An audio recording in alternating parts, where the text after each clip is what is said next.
One of the foundations of our life as a Christian is the belief that Jesus is God.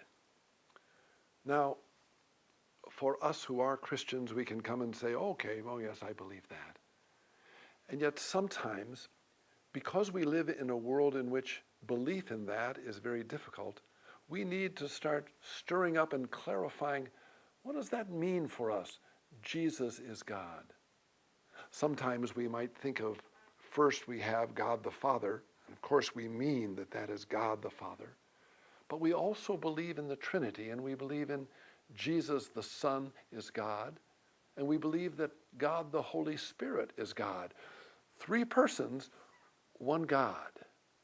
Now, when you say that Jesus is God, we can look through history and find that with many people, this was a very, very tough pill to take.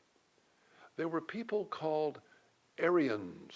They were people who followed a priest from Alexandria in Africa. And he said, yes, Jesus is God, but he isn't equal to the Father. He was created by the Father. Well, it kind of made sense because sometimes Jesus would even say, the Father is greater than I. And so Arius, who was this priest, was saying, that's what it is. And we look at the struggle of Jews who can be able to say, oh, Jesus seemed to have been a very good prophet, but they didn't want to move into that step of saying, Jesus is God. The same thing happens with regard to our Muslim brothers and sisters. It's really tough, and they can't believe that Jesus is God.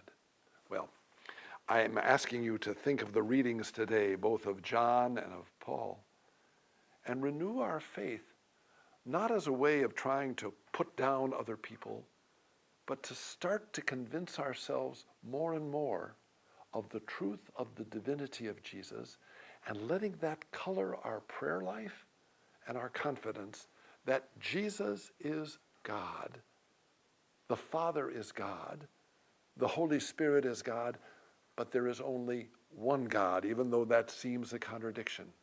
And our faith in Jesus is that God has come into our world and touched us and changed us through his death and resurrection into people who will live forever. May Jesus, who is a true God, touch your heart and bring you a deep smile.